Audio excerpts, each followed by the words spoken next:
मैं न दबाव में रहता हूँ, न दबाव देता हूँ, न दबाव में काम करता हूँ। पूर्व उपराष्ट्रपति जगदीप धनखड़ के इस्तीफे के बाद कयास लगाए जा रहे थे उन नामों के जिनको उपराष्ट्रपति के पद के लिए मैदान में उतरना था। नमस्कार, मैं हूं दिवाकर त्रिपाठी और आप देख रहे हैं न्यूज़ 7 हिंदी। कभी उत्तर प्रदेश तो कभी बिहार, कभी पश्चिम तो कभी दक्षिण से कैंडिडेट की चर्चाएं हो रही थी, लेकिन उन चर्चाओं पर लगाम लगाई गई है एक ऐसे नाम ने जिनकी चर्चा दूर दूर तक नहीं थी। एनडीए ने राष्ट्रपति के लिए महाराष्ट्र के राज्यपाल सीपी राधाकृष्णन को कैंडिडेट के तौर पर चुन लिया है। खुद प्रधानमंत्री नरेंद्र मोदी ने उनके नाम पर मुहर लगाई है। सीपी राधाकृष्णन महाराष्ट्र के राज्यपाल हैं। कई राज्यों में उन्होंने काम किया है। खांटी स्वयंसेवक माने जाते हैं। सिर्फ 15 साल की उम्र में वे आरएसएस से जुड़े थे।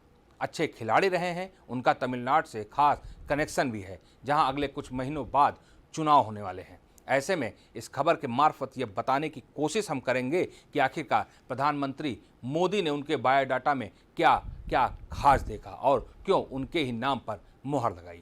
विपक्ष और जनता दोनों यही जानना चाहते हैं कि उनके बायोडेटा में ऐसा क्या खास था जिसने उन्हें देश के दूसरा सबसे बड़े संवैधानिक पद पर बीजेपी ने बिठाने का फैसला कर लिया। असल में ये फैसला महज एक राजनीतिक नियुक्ति नहीं, बल्कि 2026 में तमिलनाडु विधानसभा चुनाव और उससे आगे की दक्षिणी भारत की राजनीति को साधने की मोदी शाह रणनीति का अहम हिस्सा है। साथ में आरएसएस को ये संदेश देने की कोशिश भी है, बीजेपी उनसे कहीं अलग नहीं है।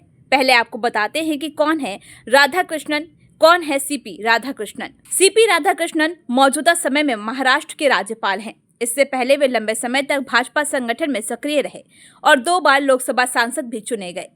मूल रूप से तमिलनाडु के तिरुपुर से आते हैं। जातीय पृष्ठभूमि की बात करें तो वे ओबीसी समुदाय से हैं, जो तमिलनाडु में अल्पसंख्यक है, लेकिन भाजपा का पारंपरिक समर्थन आधार रहा है। संगठनात्मक स्तर पर वे आरएसएस के खांटी स्वयंसेवक माने जाते हैं, यानी विचारधारा से पूरी तरह जुड़े और लंबे समय तक जमीनी स्तर पर काम करने वाले नेता के रूप में उनकी पहचान रही है। तमिलनाडु से कनेक्शन क्यों अहम है? तमिलनाडु दक्षिण भारत की सबसे जटिल राजनीतिक जमीन है। यहाँ दशकों से द्रविड़ दलों डीएमके और एआईएडीएमके का दबदबा रहा है। भाजपा को अभी तक यहाँ निर्णायक सफलता नहीं मिली, जबकि केरल, आंध्र प्रदेश और तेलंगाना की तुलना में यहाँ का सांस्कृतिक राजनीतिक समीकरण उससे ज्यादा चुनौतीपूर्ण रहा है।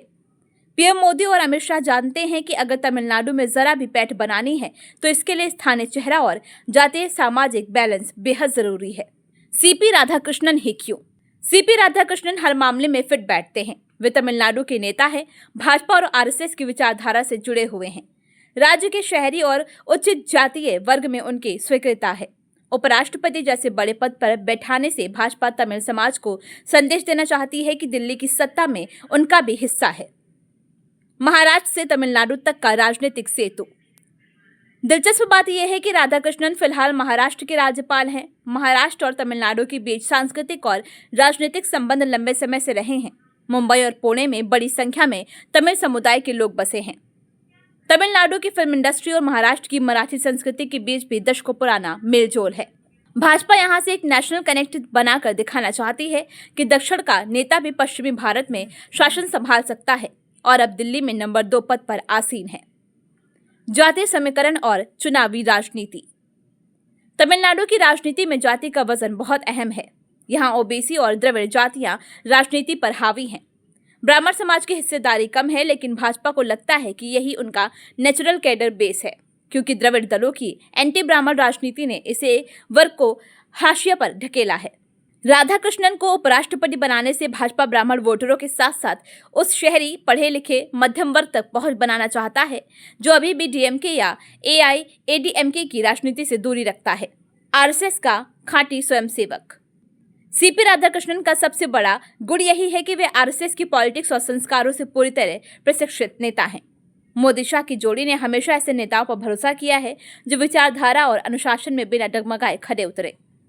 उपराष्ट्रपति जैसे संवैधानिक पद पर किसी बाहरी या समझौता वाले चेहरे को लाने की बजाय एक ऐसे नेता को आगे करना जिसने दशकों तक संगठन को समर्पित किया, ये भाजपा की कॉर्डर टू कॉन्स्टिट्यूशनल राजनीति को भी दर्शाता है।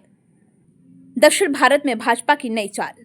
भाजपा पिछले एक दशक से लगातार दक्षिण भारत में अपनी पैठ बनाने की कोशिश कर रही है। कर्नाटक में उसे सफलता मिली है, तेलंगाना में भी ग्रोथ दिखी है, लेकिन तमिलनाडु अब तक किले की तरह अडिग रहा है। सीपी राधाकृष्णन को उपराष्ट्रपति बनाकर भाजपा ने साफ संकेत दिए हैं कि वे तमिलनाडु को लॉन्ग टर्म इन्वेस्टमेंट जोन मान रही है। उसे पता है कि एक दो चुनाव में परिणाम नहीं आएंगे, लेकिन अगर तमिल समाज को यह भरोसा हो जाए कि भाजपा उन्हें राष्ट्रीय स्तर पर सम्मान दे रही है, तो धीरे धीरे राजनीतिक जमीन बदल सकती है। गौरतलब है कि सीपी राधाकृष्णन एक अच्छे खिलाड़ी भी रहे हैं। कॉलेज स्तर पर वो टेबल टेनिस चैंपियन और लंबी दूरी के धावक रहे हैं। इसके अलावा उन्हें क्रिकेट और वॉलीबॉल का भी शौक रहा है। उन्होंने अमेरिका, ब्रिटेन, जर्मनी, जापान, चीन और कई यूरोपीय देशों सहित दुनिया के कई हिस्सों की यात्राएं की हैं। अब ऐसे में देखना ये होगा कि उनके उपराष्ट्रपति बनने से देश को किस तरीके से लाभ होता है। इस खबर में फिलहाल इतना ही। देश दुनिया की तमाम खबरों के लिए आप बने रहिए न्यूज़ 7 हिंदी के साथ। नमस्कार।